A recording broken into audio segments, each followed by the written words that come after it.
And welcome back to the Michael Cohen Show as we continue our journey to 500,000 subscribers. Let's get there. Help me to get there. Help build this community. Subscribe, watch, comment, and share, because the level of stupidity, the level of lunacy, it's insane.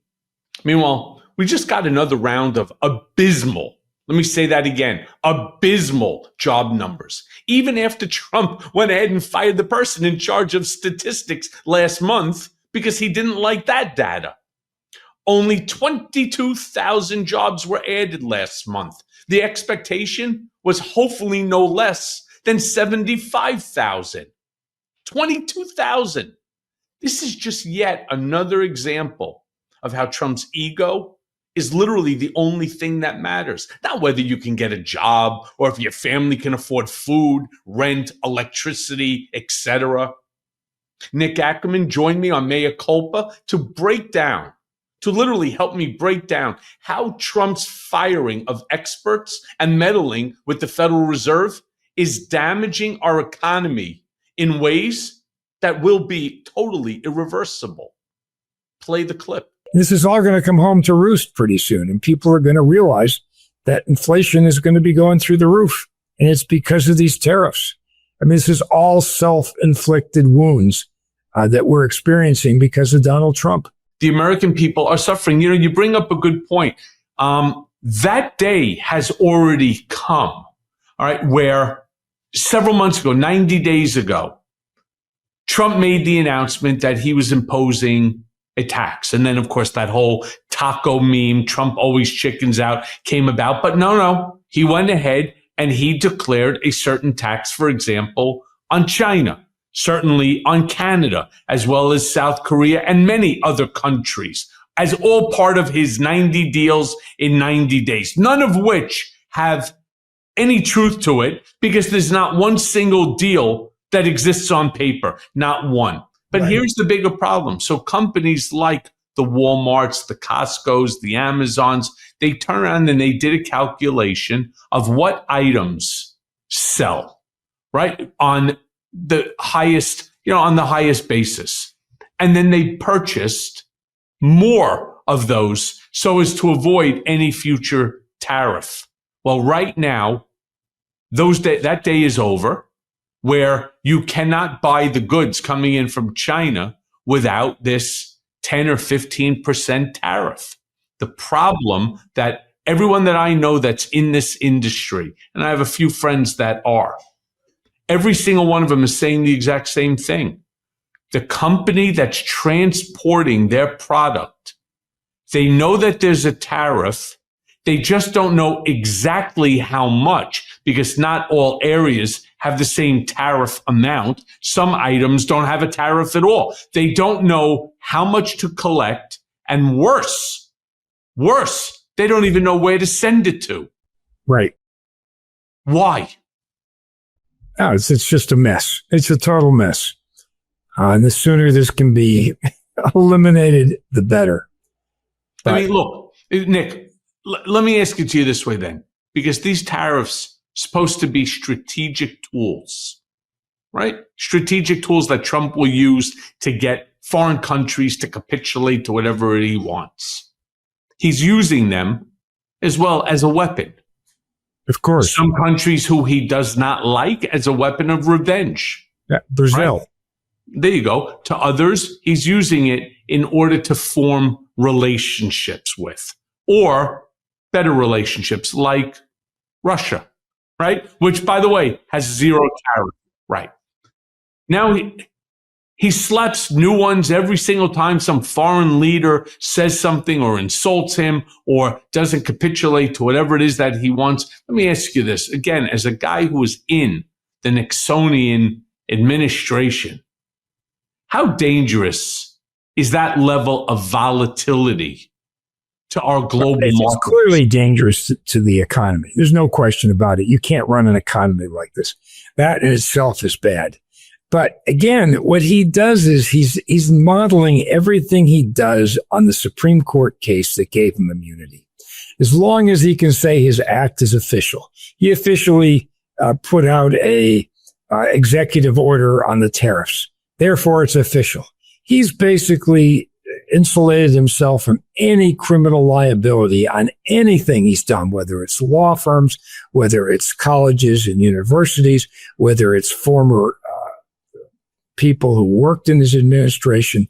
He has basically taken the language from Justice Roberts and has done everything to clothe it as an official act, even though it is not. It's basically criminal acts.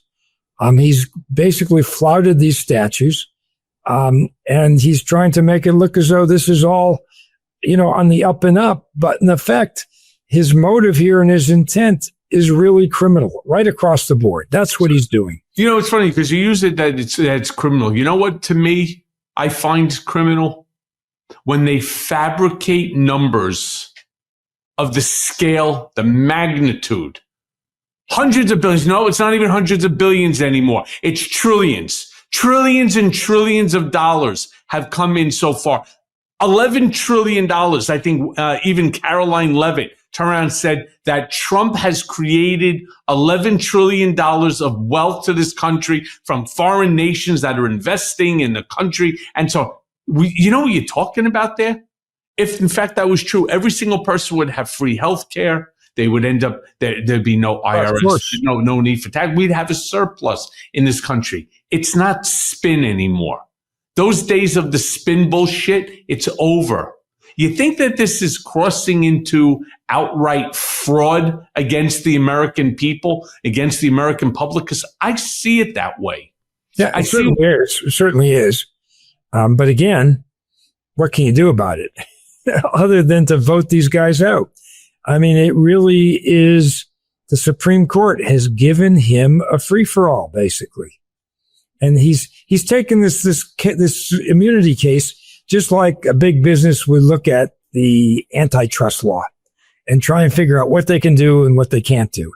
And Trump has just taken it upon himself to make everything an official act. Every crime he commits is an official act, whether it's law firms trying to go after them because they were doing pro bono work for people he doesn't like. I mean, in the old days, that'd be a crime, but it's not anymore because he's done it through a executive order. He's done it through investigations by the EEOC or by some other, the Justice Department or Homeland Security. I mean, he's basically followed the roadmap that Justice Roberts has given him to commit crimes, and he's done a good job of it. I mean, there's nothing we can do about it. Yeah, well, unfortunately, you're probably right about that because, he doesn't just stop there. Every day it's more and more and more. And who the enablers are that are whispering all this stupid shit into his ear, from the Stephen Millers to the Howard Lutnicks to the Scott Bessons. He's now treating, for example, Jerome Powell and the Fed literally like personal enemies. Yep. Right? Basically accusing them of sabotaging his presidency whenever interest rates don't move the way that he wants them to. Isn't this just dismantling yet another institution that dares to say no to him? And how dangerous is it when you fuck with the feds? Well, that's extremely dangerous.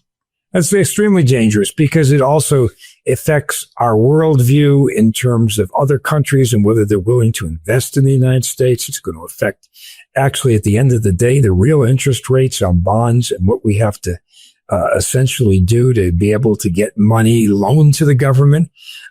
It's essentially going to be very, very detrimental. I mean, that and all kinds of other things he's doing with cryptocurrency and other kind of scams.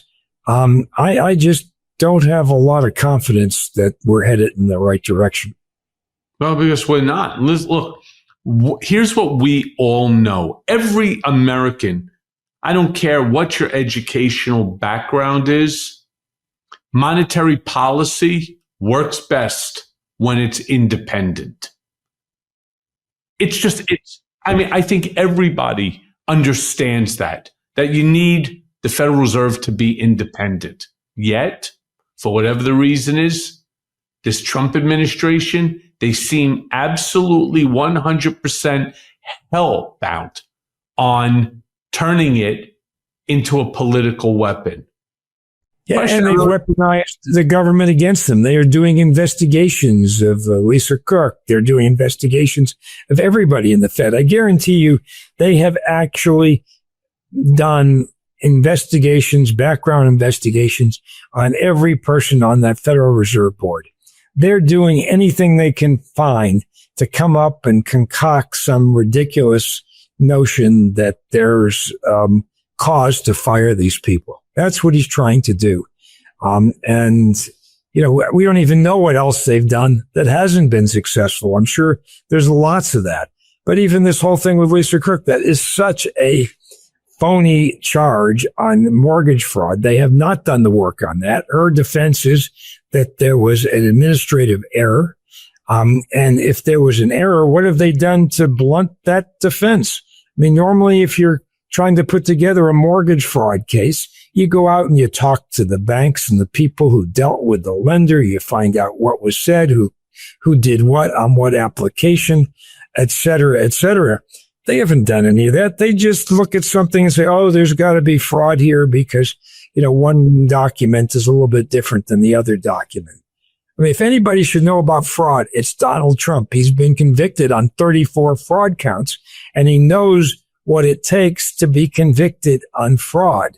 And he was in a situation where he was paying all of these phony bills to you over a long period of time, and engaging in a fraudulent scheme that lasted for a long period of time.